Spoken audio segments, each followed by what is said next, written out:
जय श्री राम। ओडिशावासी को नमस्कार, सुप्रभात।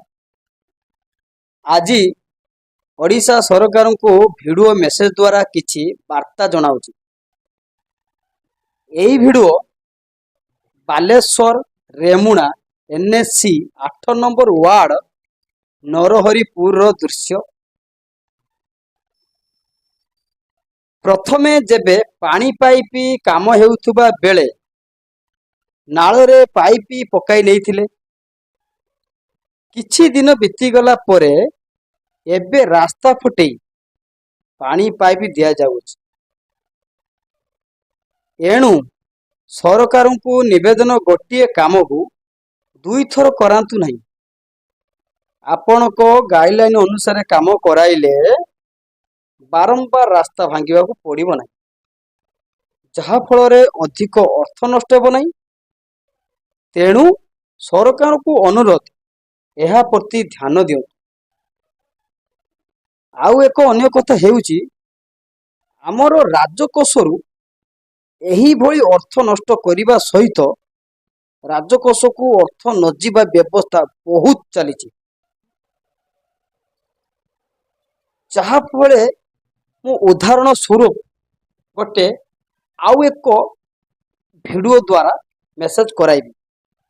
नेक्स्ट आज की प्राय 15 दिन पाखापाखि यही रास्ता फटेबार एते पर्यंत ढले हो पाला नहीं।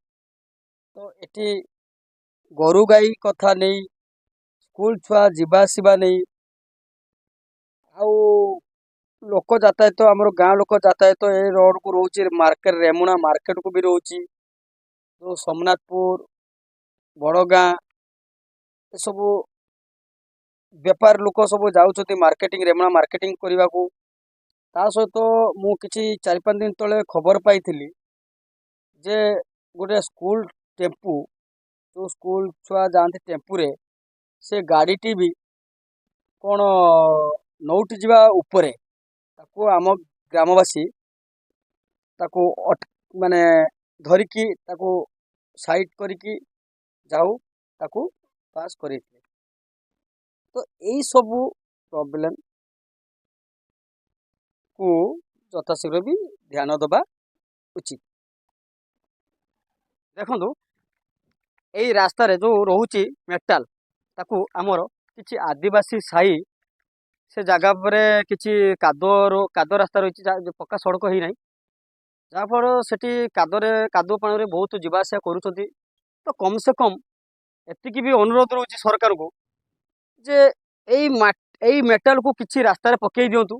आमर यही जो जगार बाहर सब जिनस बाहर देखु, जो केते जहाँ भी बाहर देखु एटा को यथाशीघ्र पकई रास्तार केमिति ढले रहा गाड़ी मोटर जीवा आसा बहुत प्रॉब्लम रोचे। आज की प्राय 15 दिन है एत पर्यंत काम भी चलुनी, काम होना। तो ये सब भी समस्या वर्तमान रोचे। तो ये सब प्रति ध्यान दिंतु। तो तांकर जो गाइडलाइन अच्छी से गाइडलाइन अनुसार काम कले जिते शीघ्र काम करिकी जिबे जहाँफल रास्तार अवरोध रही ना, कौन सी लोक जनता प्रॉब्लम रही ना। ये भी गोटे अनुरोध रहा सरकार को जनाऊँगी मु, जो आपण को राजकोष को पैसा जो अर्थ न जीवार व्यवस्था जो चली जो सिस्टम गोटे उदाहरण देवी, ता सहित आपण केमिति सजग रहिबे। आउ ए वीडियोटी भी ओडिशावासी को जदि भल लगी तो शेयर करंतु, कमेंट करंतु, कमेंट द्वारा किछि जणांतु आउ कोन हेई परिबो, आउ कोन करा जाई परिबो ए वीडियोटी विषय रे। आउ रहउची लाइक करिवे, शेयर करिवे, सब्सक्राइब करिवे। नमस्कार, जय जगन्नाथ।